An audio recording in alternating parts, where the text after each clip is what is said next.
Assalamualaikum warahmatullahi wabarakatuh.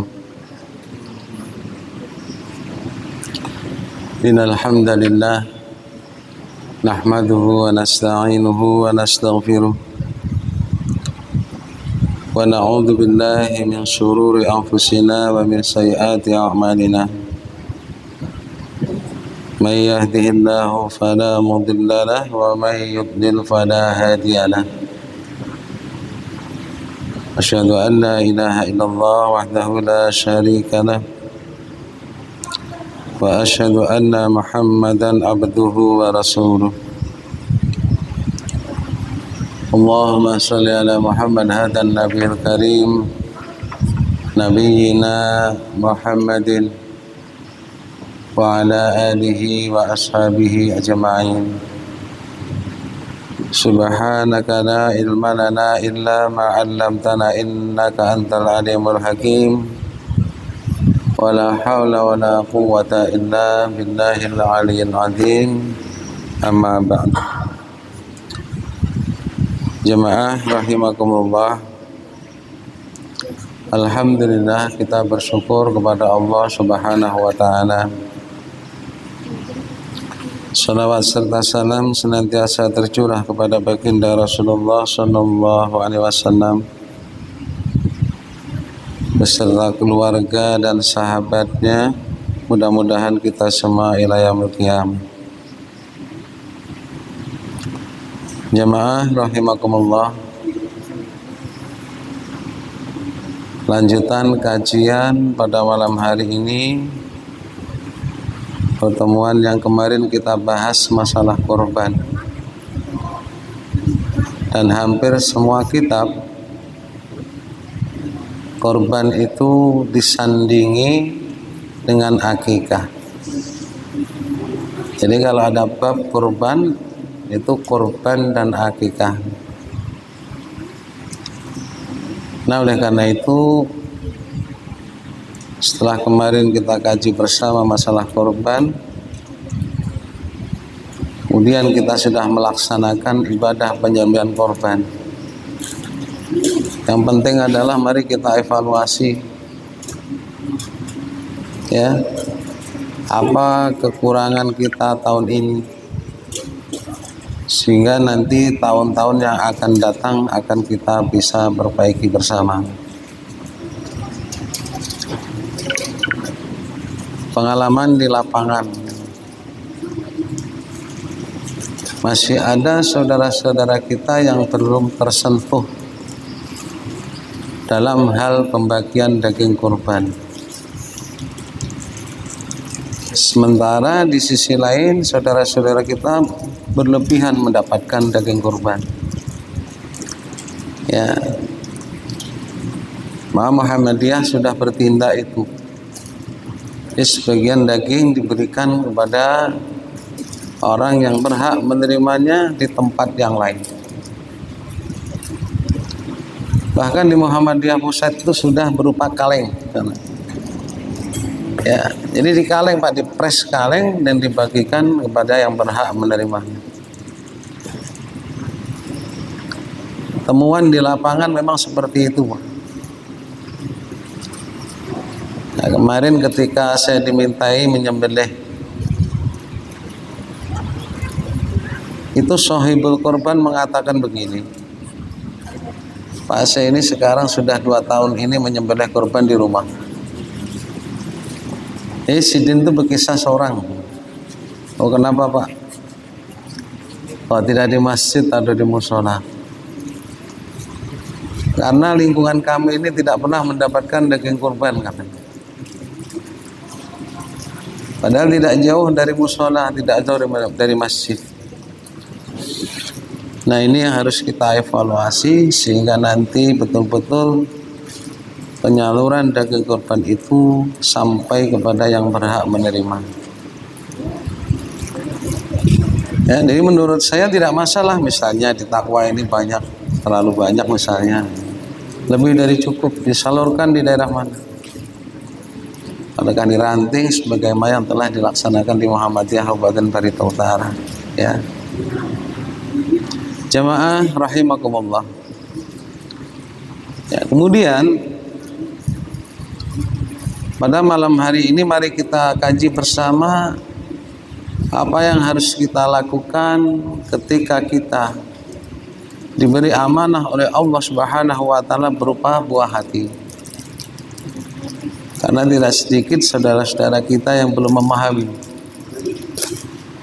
apa sunnah-sunnah yang harus kita laksanakan ketika kita diberi amanah oleh Allah Subhanahu wa taala berupa anak. Nah, contoh Pak, termasuk bagaimana ketika kita menghadapi orang yang sakaratul maut. Ini rata-rata kalau ada orang yang sakaratul maut itu malah ditinggal pergi. Mereka takut, mereka minta pertolongan kepada tetangga. Dan bahkan kadang-kadang jaraknya jauh itu mendatangi ustadz. Padahal apa? Padahal seorang anak ketika ada orang tuanya yang meninggal, itu adalah detik-detik berbuat atau berbakti kepada orang tua ketika meninggal atau di dunia. Ya. Nah, ini yang harus kita pelajari bersama, termasuk hal-hal yang seperti itu. Ya. Karena ketika orang menghadapi sakaratul maut, kata Rasulullah SAW, lakinu mautakum la ilaha illallah. Ya, talkinlah, ajari orang yang menghadapi kematian atau sakaratul maut dengan kalimat la ilaha illallah. Ya, bagaimana tata caranya? Tentu saja sudah dicontohkan oleh Rasulullah SAW. Ini contoh. Dan begitu pula ketika kita diberi amanah oleh Allah Subhanahu wa taala, ya, berupa bayi atau buah hati, apa yang harus kita lakukan? Yang pertama adalah bersyukur kepada Allah Subhanahu wa taala bahwa keselamatan, kemudahan itu adalah semata-mata karunia dari Allah Subhanahu wa taala. Ya. Tentu saja adalah asyukru bil lisan, asyukru bil qalb, wasyukru bil a'mal. Tidak cukup mengucapkan kita alhamdulillah, dan itu harus sampai hati bahwa kemudahan, keselamatan, kelancaran, persalinan ini semata-mata adalah karunia dari Allah Subhanahu wa taala. Ya. Nah, oleh karena itu Allah Subhanahu wa taala mengingatkan kepada kita, fadhkuruni adzkurkum washkuruli wala takfurun. Maka ingatlah kepadaku, kata Allah, aku pun akan ingat kepadamu. Bersyukurlah kepadaku dan janganlah kamu ingkar kepadaku. Nah, oleh karena itu ketika kita dikaruniai seorang anak atau buah hati, apapun jenisnya, laki-laki atau perempuan, maka kita tidak boleh, ya, istilahnya kecewa terhadap karunia yang Allah berikan kepada kita. Ada orang berkehendak anak lakian misalnya, lahir perempuan, kecewa. Nah, ini nggak boleh, Pak, karena semuanya ini adalah ketentuan dari Allah Subhanahu wa taala. Saya dulu gitu, Pak, mendapatkan anak laki-laki, ya, bahkan ketika di USG itu condong ke laki-laki. Nah, sehingga di hati ini sudah laki-laki, dipersiapkan laki-laki pakaian itu, ternyata perempuan, dan sudah membayangkan besok di depan rumah kontrakan ini saya kasih kudukan, kemudian saya berikan sepeda nanti biar ngetril. Seperti itu dah, membayangkan itu macam-macam. Karena apa? Menginginkan seorang laki-laki. Nah ternyata yang keluar adalah perempuan. Maka kita tidak diperbolehkan Allah untuk kecewa, tidak boleh. Makanya sebagai orang mukmin harus meyakini bahwa semuanya itu kelancaran, kemudahan datangnya dari Allah Subhanahu wa taala. Ada sebuah kisah ini, Pak. Ya. Memang fasalu alla dzikri in kuntum la ta'lamun. Tanya kepada ahlinya, kepada ahli ilmu.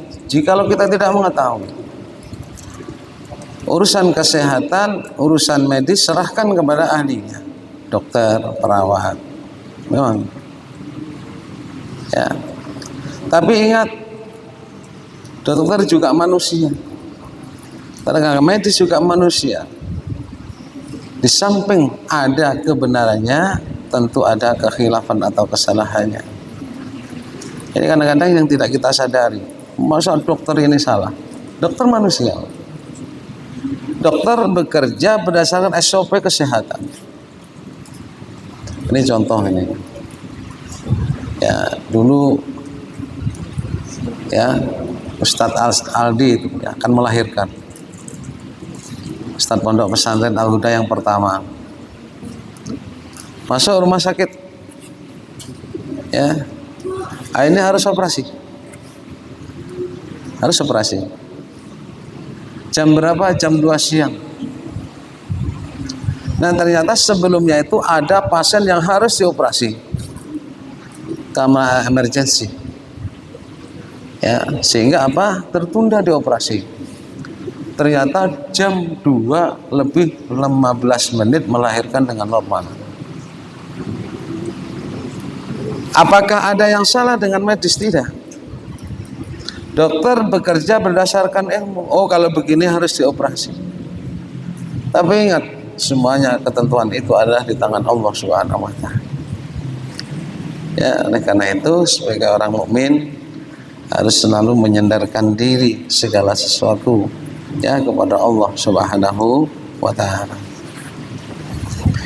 Ya, oleh karena itu kita tidak diperbolehkan ya berusaha ya kan yang itu melanggar daripada aturan syariat Allah Subhanahu wa taala. Jadi ada Pak yang berusaha ya, akan tapi sebetulnya itu dilarang, itu tidak sedikit ya. Bahkan dia ketika menghadapi masalah itu adalah berbuat syirik kepada Allah Subhanahu wa taala. Padahal Allah Subhanahu wa taala mengatakan wa idza azamta fatawakkal 'ala Allah. Ketika kita punya azam, keinginan, kita diperintahkan bertawakal kepada Allah Subhanahu wa taala. Apa tawakal itu? Ya, satu adalah berusaha. Kemudian berdoa. Ya, kemudian serahkan kepada Allah Subhanahu wa taala. Ya. Apapun yang terjadi itu adalah ketentuan dari Allah Subhanahu wa taala.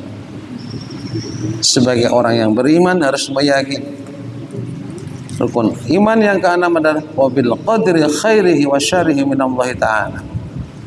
Ya, menerima ketentuan dari Allah, baik ketentuan yang baik maupun ketentuan yang buruk. Nah, oleh karena itu ya, ketika kita punya keinginan, punya azam, ya, mau operasi misalnya istri kita, mintalah kepada Allah Subhanahu wa taala. Ya, ketika kita ingin ya nanti persalinan itu berjalan dengan lancar, Allah memberikan kemudahan, kelancaran, tidak ada halangan. Mintalah kepada Allah Subhanahu wa taala. Oleh karena itu Rasulullah SAW ketika punya keinginan beliau sholat 2 rakaat. Ya, ulama fikih memberi nama sholat hajat. Ya, sholat hajat tidak ada. Yang beri nama itu adalah ulama fikih. Ya, makanya ada salah sebagian dari saudara kita melafazkan itu. Ya, dengan sholat hajat. kita mau melaksanakan penyembelihan kurban, salat 2 rakaat. Mau menyembelih, salat 2 rakaat. Minta kepada Allah supaya diberikan kemudahan, ya, kemudahan, kelancaran, dan hewan yang akan disembelih itu diberikan kemudahan, ditundukkan oleh Allah Subhanahu wa taala. Kalau sudah berusaha seperti itu, kok hewannya ngamuk, ya itulah sudah untuk ketentuan dari Allah Subhanahu wa taala, ya. Jemaah rahimakumullah. Kemudian yang kedua, ya, adalah mendoakan kepada anak, mendoakan kepada buah hati kita, dan mentahnik. Nah, sebagaimana sabda Rasulullah SAW, anna Rasulullah sallallahu alaihi wasallam kana yu'ta bisibyani fayubarrik alaihim yuhannikuhum. Dahulu bayi-bayi biasa dibawa ke hadapan Nabi sallallahu alaihi wasallam, lalu beliau mendoakan keberkahan untuk mereka dan mentahnik mereka. Ya, kemudian didoakanlah oleh Rasulullah SAW dan ditahnik. Bagaimana cara mentahnik? Dengan tangan jari telunjuk, yaitu dengan kurma yang telah dilembutkan, ya, kemudian dimasukkan ke langit-langit bayi.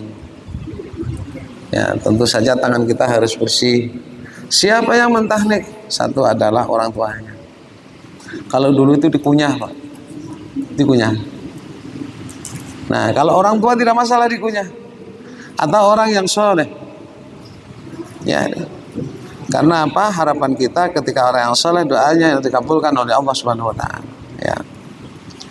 Makanya ketika kita menghadiri undangan akikah pada hari ke-7 itu, biasanya ketika disebut namanya itu minta keikhlasan untuk mendoakan dengan barakallahu laha atau barakallahu lahu. Ya, jadi dalam hadis ini Rasulullah merintahkan untuk mendoakan keberkahan bagi anak itu, sehingga betul-betul anak nantinya menjadi anak yang membawa kepada kebaikan. Ya, apa berkah itu? Imam Syafi'i mengatakan berkah adalah azyadul khair, ya, bertambahnya daripada kebaikan. Nah, makanya ya biasanya ketika kita menghadiri undangan itu, ya ulam sampai itu kan bismakallahu azizir rahman fil lauhil mahfud ismuka siapa, maka kita diminta keikhlasan untuk mendoakan barakallahu lahu. Nah, itu macam-macam caranya. Mungkin di daerah kita seperti ini, mungkin di daerah lain tidak sama. Kadang-kadang ada bapak-bapak sekalian, pada malam hari ini telah lahir anak laki-laki dari seorang ibu bernama ini, abah bernama ini, yang pada malam hari ini langsung diberi nama si fulan. Karena apa? Tidak ada, ya, petunjuk yang khusus bagaimana bernama. Rasulullah memberikan nama dan kemudian Rasulullah mendoakan. Nah, oleh karena itu hati-hati ketika mentahnik, ya, jangan sampai kukunya panjang. Ada Pak orang mentahnik kukunya panjang, sehingga setelah ditahnik bayi itu semalaman menangis, luka di dalamnya. Karena harus dioleskan di langit-langit daripada bayi. Makanya nanti kalau kita dimintai tahnik, cuci dulu tangan kita. Ya, dicuci. Biasanya ketika apa itu tangan kita masukkan itu pasti bayi itu menghisap kuat-kuat, Pak. Apa artinya itu? Tidak ada penjelasan yang khusus dari Rasulullah SAW. Tapi ada sebagian ulama mengatakan harapan kita dimasukkan sesuatu yang manis, mudah-mudahan nanti keluar dari mulut adalah manis.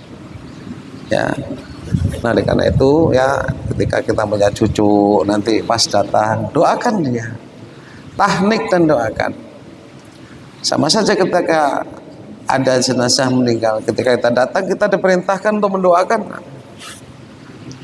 Nah, rata-rata kita kan tidak, ada orang meninggal menjauh kita, padahal sunnahnya kita diperintahkan mendoakan. Ya, doa yang telah dicontohkan oleh Rasulullah SAW, Allahumma ufir.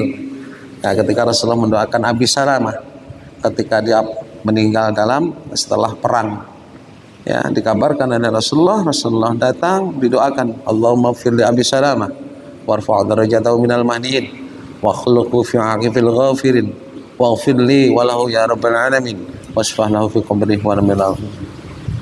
Ya, makanya kita ketika diundang bisa doakan. Ya, doakan. Jemaah rahimakumullah. Kemudian yang ketiga, ya. Sunnah yang ketiga adalah kita diperintahkan sebagai seorang anak untuk memberikan nama-nama yang baik. Ya, inna ahabba asmanakum ilallah Abdullah wa Abdurrahman. Jadi nama yang baik itu yang pertama adalah Abdullah. Ya. Yang pertama adalah Muhammad, yang kedua adalah Abdullah dan Abdurrahman. Dalam hadis ini adalah Abdullah dan Abdurrahman. Dari Abu Musa al-Asy'ari, telah dilahirkan bagiku seorang anak, dia punya anak laki-laki, lalu aku membawanya kepada Rasulullah SAW. Kemudian beliau memberinya nama Ibrahim. Lalu beliau mentahniknya dengan sebuah kurma dan mendoakan keberkahan baginya. Kemudian beliau menyerahkan kembali kepadaku. Ya, jadi memberi nama adalah nama yang baik. Bisa Muhammad, bisa Abdullah, bisa Abdurrahman. Atau nama dari orang-orang setelah kita yang soleh, ya, itu boleh, ya, bisa Hasan, Husain misalnya, boleh itu Pak, itu disyariatkan seperti itu. Jangan memberi nama orang-orang sebelum kita yang tidak baik orang itu. Contoh Muhammad Korun misalnya, ya, Muhammad Fir'aun, dilarang itu. Ya Bu. Bahkan ada orang tua kita dulu Pak lah mengambil nama dari Al-Quran. Ya, ya dari Al-Quran kan menurut dia baik. Ada Pak, saya punya teman namanya Musyrikah. Ya, Musyrikah. Coba bayangkan aja. Saking apa diambil dari Al-Quran. Orang tua kita dulu bisa mengaji, alhamdulillah. Ya, kita ambil dari Al-Quran. Ternyata apa? Karena perempuan, betul Pak terjadi ini daerah saya ini. Namanya Musyrikah. Ya, orang musyrik perempuan. Ya. Atau nama-nama yang baik yang mengandung arti yang baik. Nama itu adalah doa. Hati-hati memberi nama. Jangan memberi nama artis. Sekarang ini Pak, ya. Hampir ada di suatu desa, di suatu daerah yang tempat saya mengajar dulu, hampir semua nama artis itu ada. Malah ada yang namanya Tan Mancai. Ini apa ini? Apakah orang tuanya Cina? Ada Tan Mancai.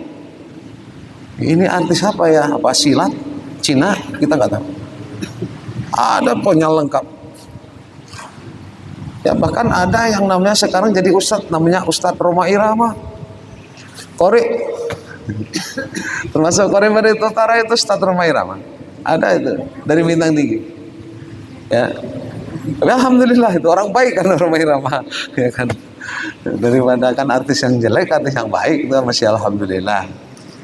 Itu ada suatu desa itu semua artis ada, Ida Laila ada, Mas Mulyadi ada, pokoknya semua ada, Marim Belina ada. Ya, jangan sampailah kita seperti itu kan. Nama yang mengandung arti yang baik. Ya. Kemudian yang selanjutnya adalah akikah kita. Makanya sekarang ini ketika ada undangan, sebetulnya undangan yang benar itu adalah bukan tasmiyah, akikah. Karena di dalam akikah itu ada tasmiyah. Ada 3 hal di dalam akikah itu. Apa? Yang pertama adalah menyembelih daripada hewan akikah. Yang kedua apa? Yang kedua adalah menggunting daripada rambut atau mengundul rambut. Dan yang ketiga adalah memberi nama. Oleh karena Rasulullah SAW, kullu ghulamin rahinat tudbiha anhu bihaqiqatihi biyaumis sab'i wa yahluku rasahu wa tusamma. Ya. Setiap anak yang dilahirkan itu adalah tergadai. Tudbiha anhu bihaqiqatihi, sebelum disembelihkan akikahnya. Kapan disembelih akikahnya? Biyaumis sab'i, pada hari ketujuh. Wa yahluqu rasahu, kemudian dikundul rambutnya atau dipotong rambutnya, wa tusamma, dan diberi nama. Nah, oleh karena itu sunnahnya di hari ketujuh itu adalah disembelihkan akikahnya, kemudian yang kedua adalah dipotong rambutnya, nanti digundul, Pak. Karena apa? Menurut medis, kotoran yang ada di dasar daripada kepala tidak akan bersih apabila tidak digundul. Wa tusamma, dan diberi nama. Nah, makanya tadi sudah ulun sampaikan ya, ketika kita mendatangi akikah pada hari ketujuh itu disembelihkan akikahnya. Ya, berapa? Kalau laki-laki 2. Kemudian kalau perempuan adalah 1. Tapi dalam hadis lain Hasan dan Husain cucu Rasulullah SAW adalah 1. Sehingga ulama berpendapat bahwa ketika kita tidak mampu 2 laki-laki boleh 1. Jamaah rahimakumullah. Nah, bagaimana dengan adzan? Ada hadis. Maulida waladau fi udunihil yumna wa iqamatil yusra lam tadurruhu umusyibah. Ya, apabila anak dilahirkan diadang di telinga kanan dan diiqamai telinga kiri, lam tadurruhu umusyibah, maka akan bebas dari syaitan umusyibah yang biasa mengganggu anak kecil. Hadis ini adalah dhaif. Bahkan sampai ke derajat maudhu. Sehingga tarjih Muhammadiyah, ya, tarjih itu tidak memakai ini. Ya. Nah, ketika ada saudara kita yang seperti itu, ya silakan. Ya, karena dia meyakini bahwa hadis itu boleh ketika dipakai untuk fadhailul amal. Tapi tarjih tidak memakai itu. Ya, tahu kalau ada tajdid. Yang kita nggak tahu. Tarjih yang dari saya baca yang 2015 itu tidak pakai. Ya, kecuali sudah ditajdid, ya, tajdid kita nggak tahu. Nah, makanya dari itu ada saudara kita yang ketika lahir diadzani, Pak. Fi dzunil yumna wa iqamatil yusra. Ya. Nah, pernah ada kejadian anak itu nangis terus. Karena memang ada syaitan yang mengganggu anak kecil. Sehingga orang tua kita dulu diberi kaca atau cermin. Saya itu pernah nanya apa maksudnya cermin. Ketika ada orang melahirkan, anak melahirkan misalnya, ya, ada di situ cermin. Kemudian di situ juga ada gunting. Nah, katanya kalau cermin itu ketika nanti ada syaitan pemusibyan yang akan mengganggu anak kecil, ya, kemudian melihat Pak bentuknya sehingga dia akan lari terbirit-birit. Itu katanya orang tua kita dulu seperti itu. Ternyata ada maknanya itu. Betul atau tidak wallahu alam. Ya, wallahu alam itu. Itu katanya seperti itu. Kan memang syaitan itu, jin itu syaitan, ya, itu bentuknya kan buruk kan begitu. Nah, ketika ada di situ dikasih apa cermin melihat, ya, sehingga dia tahu bentuk aslinya seperti itu, lari dia katanya seperti itu. Makanya dikasih daripada. Nah, bagi kita apa? Seharusnya tidak seperti itu. Ya, kata Rasulullah SAW, bacalah Al-Quran atau surat Al-Baqarah di rumah, karena syaitan itu akan takut rumah yang dibacakan surat Al-Baqarah. Bacakan Pak surat Al-Baqarah. Daripada ada Yasin di situ, dihendak baik dibaca Al-Quran itu, karena dia takut. Nah, ternyata betul Pak, syaitan itu takut dengan Al-Quran. Dengan Al-Qurannya takut, apalagi dibaca. Nah, ini mohon maaf saya ada kisah sedikit. Anak ulun itu Pak lah, ketika mulai SD, tahunnya itu adalah sanawiyah. Ya, kalau anak ulun yang kedua itu mulai TK sampai MI sampai SD sampai kuliah itu di Muhammadiyah. Ya, kalau yang pertama itu di Aisyah, ya, kemudian sanawiyah, kemudian kuliah di medis, tapi di Jawa. Kalau yang kedua ini mulai TK-nya, mulai SD-nya, kemudian kalau sanawiyahnya di sini dulu belum ada ini, dan alhamdulillah terakhir ini adalah di Muhammadiyah di Banjarmasin. Ya. Anak yang pertama ini Pak, kisah. Ketika saya dulu masih di atas itu, pas ngajak pulang, ayo Pak kita cepat pulang. Oh kenapa? Itu teman Abah menunggu di rumah. Pas datang Pak, ada Pak di rumah. Kenapa kadang-kadang anak saya itu berkata itu kok bener itu pas. Ya, itu beberapa kali Pak seperti itu ngomong yang seperti itu. Tuh Pak nanti di sana Pak, di sana itu nanti ada truk mundur. Loh, padahal anak saya itu di TW Pak, sama-sama kita naik. Itu tahu Pak. Ternyata benar di rally itu ada truk mundur. Lama-lama saya curiga Pak, saya tanya anak saya. Ternyata betul ada yang mengikuti Pak. Ada yang mengikuti, seorang perempuan yang masih muda. Saya nanya terus saya korek. Karena apa? Itu nanti tetap akan memberdaya kita. Saya nanya dengan anak saya. Ya, ternyata benar. Sampai sekolah Pak, ikut Pak, dijaga anak saya itu. Kalau saya biarkan itu jadi dukun Pak, jadi orang pintar. Iya.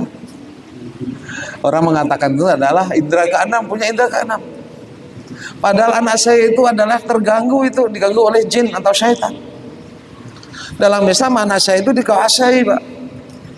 Oke lah sekarang anak saya menguasai, tapi suatu saat nanti anak saya akan dikuasai. Pasti akan memperdaya kita. Suatu saat saya nanya, nah nanti bisa lah nanti kalau dipanggil itu.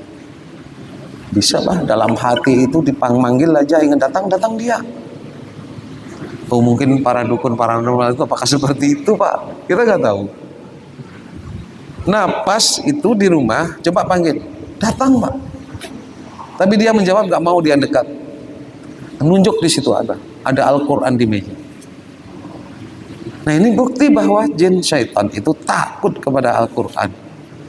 Apalagi kalau dibaca. Makanya ketika ada orang yang kena gangguan, kemudian kita bacakan ayat Allah, kita ruqyah, betul-betul bereaksi sangat kuat. Siapa yang kuat? Yang kuat adalah ayat Al-Quran, firman Allah Subhanahu wa Ta'ala, bukan kita. Oleh karena itu setiap kita ini yang bisa membaca Al-Quran bisa meruqyah Pak. Tapi kadang-kadang kita akan takut. Kalau kita takut dulu kan mereka akan nyerang kita. Pernah dulu saya waktu baru-baru meruqyah itu teman saya, kenapa? Langsung di sini. Kenapa? Karena kita takut. Kalau kita takut mereka yang akan menyerang kita. Makanya ketika kita meruqyah kita harus berani. Kuatkan diri kita. Mintalah perlindungan kepada Allah Subhanahu wa taala. A'udzubillahi minasyaitonir rajim min hamzihi wa nafthihi wa nafthihi. Ya walidana fasyafikumullahu wa was-sami'ul alim. Ya fasyafikumullahu wa was-sami'ul alim, dan seterusnya. Nah, ini bukti bahwa memang ya Ummu Sufyan itu takut. Syaitan itu takut dengan Al-Qur'an, apalagi dibacakan daripada Al-Qur'an.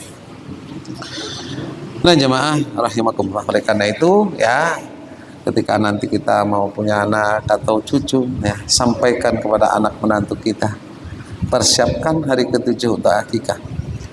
Bolehkah nanti ketika tidak hari ke-7? Boleh. Ulama membolehkan hari ke-14, 21, 28 dan terakhir sebelum balik. Ya. Ada pertanyaan, bolehkah mengakikahi diri sendiri? Tidak ada dasarnya. Karena apa? Akikah itu bagi yang mampu. Ketika tidak mampu, sudah kita. Jangan sampai kita ya mengotot mengakikah karena kita belum akikah. Kalau memang kita terpaksa mengakikahi diri sendiri, itu bukan akikah, itu adalah sedekah. Karena akikah itu adalah tanggung jawab orang tua. Nah, termasuk di dalamnya, apakah ketika kita korban harus akikah? Tidak ada syarat sahnya korban itu harus akikah dulu. Keduanya itu adalah ibadah yang berbeda. Waktunya berbeda, jenisnya berbeda, tujuannya adalah berbeda. Tanggung jawabnya adalah berbeda. Kalau tujuannya satu adalah mencari ridha Allah Subhanahu wa Ta'ala. Nah, maka karena itu contoh ini Pak, masalah hewan yang dijadikan untuk akikah. Coba kambing. Tapi kalau korban ada boleh sapi, boleh onta, boleh kerbau, boleh. Walaupun ada sebagian dari saudara kita yang melaksanakan akikah dengan sapi. Ya, tapi sesuai dengan sunnah Rasulullah SAW, ya, akikah itu tidak lain adalah kambing. Jemaah rahimakumullah. Nah, oleh karena itu ini adalah dasarnya wa anil gulami syatani, ya.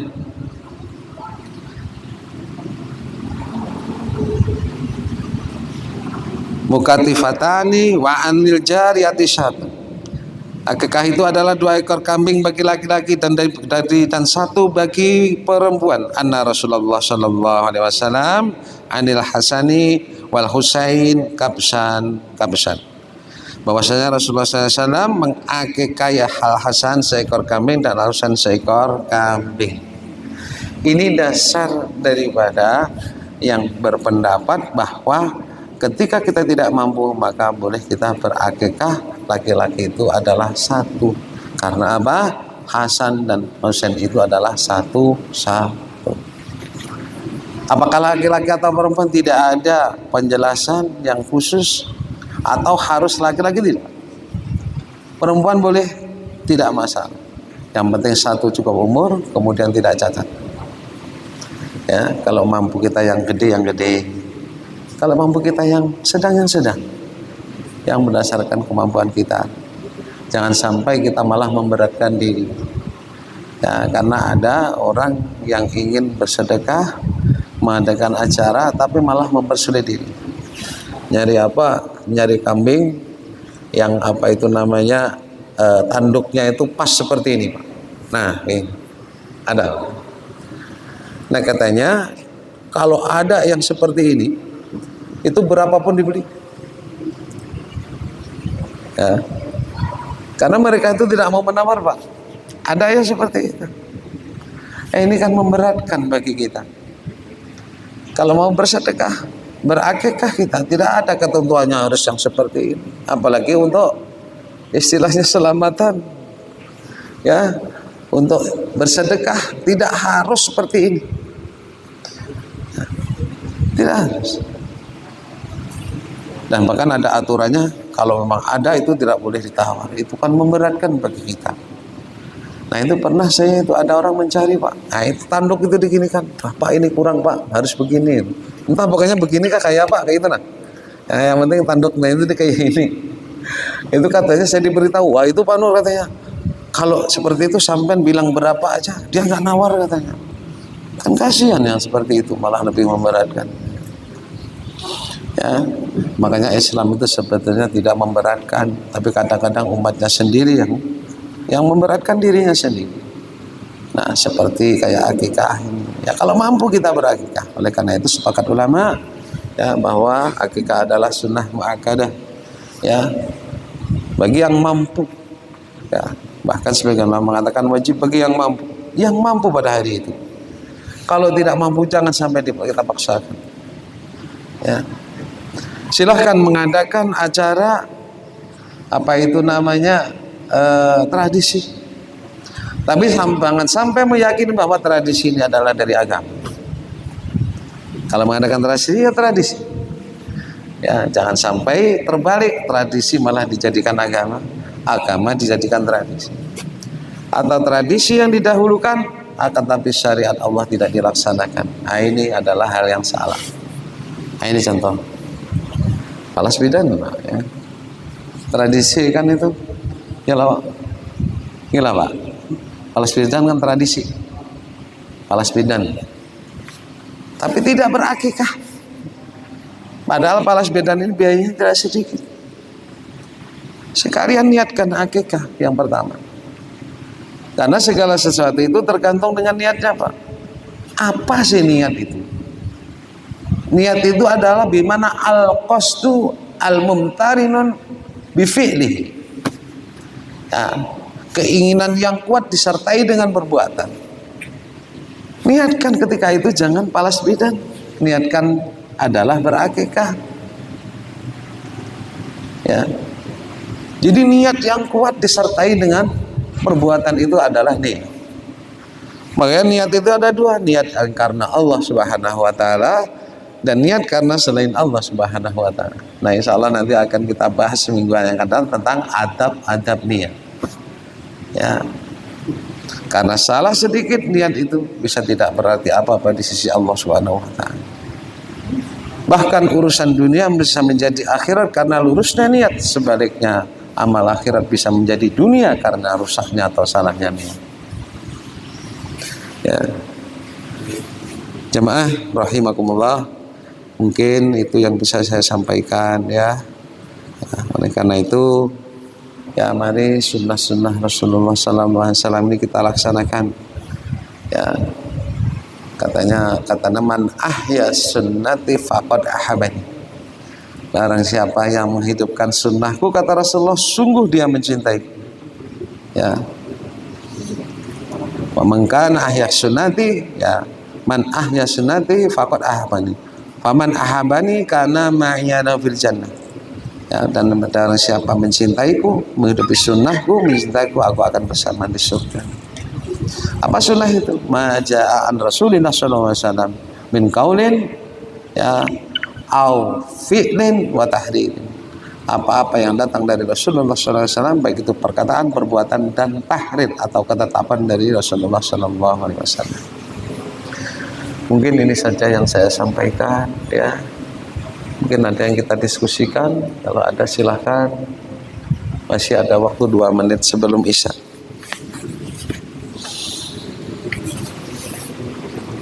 Kalau tidak ada saya akhiri. Oke, silahkan Pak. Masalah yang soal keluarga, misalnya ada keinginan.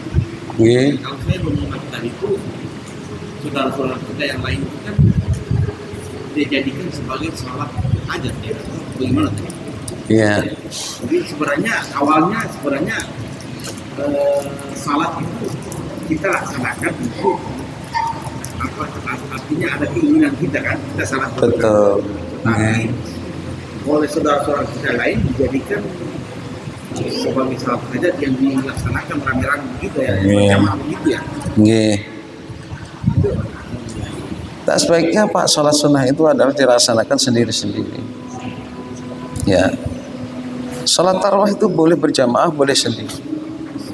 Tapi rata-rata mayoritas sholat sunnah itu lebih afdal dilaksanakan sendiri. Ya Pak, itu. Nah, Rasulullah SAW ketika punya hajat, keinginan, ya, azam, keinginan. Ada niat, ada azam Pak, keinginan. Ya, Rasulullah itu sholat 2 rakaat Pak. Ya, ini sebagian ulama memberi nama sholat hajat, memberi nama, sehingga sampai-sampai kayak dijadikan namanya sholat hajat gitu kan. Ya, itu bukan sholat hajat namanya. Orang memberi nama itu adalah ulama fikih Pak. Ya, kalau sholat Jumat ada, ya kan, namanya memang benar sholat Jumat, ya kan. Idza nudiyatis shalam yaumil jum'ah fas'au ila dzikril rabbik. Ya kan? Ini niatnya apa? Ya pokoknya dalam hal ini niat kita punya keinginan, selesai sudah kita. Makanya ini mohon maaf saya sampaikan, ulama fikih memberi tuntunan dengan lafaz niat. Sholli sunatan hajat rakaataini mustaqbilal qiblati ada lillahi ta'ala. Itu adalah tuntunan niat itu Pak. Tuntunan. Nah, tidak ada itu dari Rasulullah itu sholli fardhu sunatan hajat, tidak ada satupun dalil yang penting, tidak ada. Saya belum menemui. Nah, itulah Pak yang memberi tuntunan itu. Oleh karena itu kita ada salat 2 rakaat dalam hati, niat salat, punya keinginan kita salat 2 rakaat. Selesai kita. Kemudian setelah salam berdoa kepada Allah. Apa doa kita, keinginan kita. Makanya, nah ini Mas Yudi ya. Ini si Julekhah ini, kembali ke Julekhah. Julekhah itu memberikan saran kepada kita. Ketika seorang penyembelih itu adalah sebelumnya salatlah 2 rakaat. Mintalah kepada Allah supaya diberi kemudahan, kelancaran, dan diberi ketundukan hewan itu. Minta kepada Allah kita. Setelah salat itu berdoa kepada Allah. Dan masuk ke masjid, kalau memang di sana misalnya mau menyembelih, salat tahiyatul masjid, salat 2 rakaat lagi adalah salat punya keinginan. Ulama memberikan nama adalah salat sunat hajat. Apakah harus rame-rame? Saya tuntunan yang seperti itu saya belum menemukan. Ya, karena sekarang tidak sedikit orang yang seperti itu. Ya, ada memang saudara kita yang melaksanakan salat sunnah yang seharusnya dilaksanakan sendiri-sendiri, dilaksanakan dengan berjamaah. Bahkan ya undang kan ada yang sholat di rumah, sholat maghribnya di rumah, sholat isya-nya di rumah, masjidnya dipanggil Allahu Akbar, malah tidak kita datang. Nah, ya memang beliau memang punya prinsip seperti itu, ya silahkan dan monggo-monggo saja. Nah, ya yang penting kita juga punya pondasi, punya prinsip sendiri. Ya, yang penting jangan sampai kita berantem, kan begitu. Ya. Jangan sampai gara-gara itu kada peteguran sama tetangga bajilah, kan begitu. Ya, kalau memang kita diundang, kalau mau datang sajalah, kalau tidak kan. Ya kan. Kalau kami Pak di PAL 7 di Memal, saya sampaikan. Makanya dulu dengan waktu kepala sekolah Pak Mursyid mengatakan, sebetulnya Pak Nur, masjid kita ini di sini itu Masjid Muhammadiyah. Ya terserah sampean sajalah, saya bilang, kan begitu. Kami alhamdulillah Pak di sana orang mengundang kami itu setelah selesai. Ada acara seperti itu, sholat hajat, sholat di situ, sholat hajat, kemudian jamaah, sholat maghrib di situ, isya di situ. Kita diundang setelahnya Pak. Alhamdulillah. Ya. Itu kan cantik seperti itu. Jadi kita datang itu habis selesai orang pulang, kita Pak semuanya dimohon untuk ke rumah beliau. Ya di situ kita makan, kita pulang. Ya, biasanya kita malam Selasa, malam Rabu kajian di PAL 7. Nah, orang itu biasanya dipaskan Pak, alhamdulillah mereka menghargai kita. Selama kita menghargai mereka, mereka akan menghargai kita. Tapi terus berdakwalah kita. Suatu saat nanti, sekarang memang tidak masuk, suatu saat akan masuk. Contoh kita menasihati anak kita, sekali belum masuk, 2 kali belum masuk, mungkin yang ketiga kali akan masuk. Contoh kemarin Pak, saya suruh dimintai menyembelih. Loh kenapa kok saya disuruh? Setelah ikut kajian Pak. Ya, karena apa? Karena dia itu minta setelah dikasih ini, minta apa? Kaki dengan kepala Pak. Padahal dilarang itu berikan upah dari daging kurban. Sehingga kemarin minta tolong disembelih. Nah, ini Pak. Kita tidak masa kita sampaikan aja kebenaran. Hadis-hadis kalau Allah kalau Rasul kita sampaikan. Dan itu perlu waktu Pak, memang itu perlu waktu. Perlu waktu, menerima itu perlu waktu. Ya. Demikian kita akhiri. Subhanakallahumma bihamdika asyhadu an la ilaha illa anta astaghfiruka wa atubu ilaik. Wassalamualaikum warahmatullahi wabarakatuh.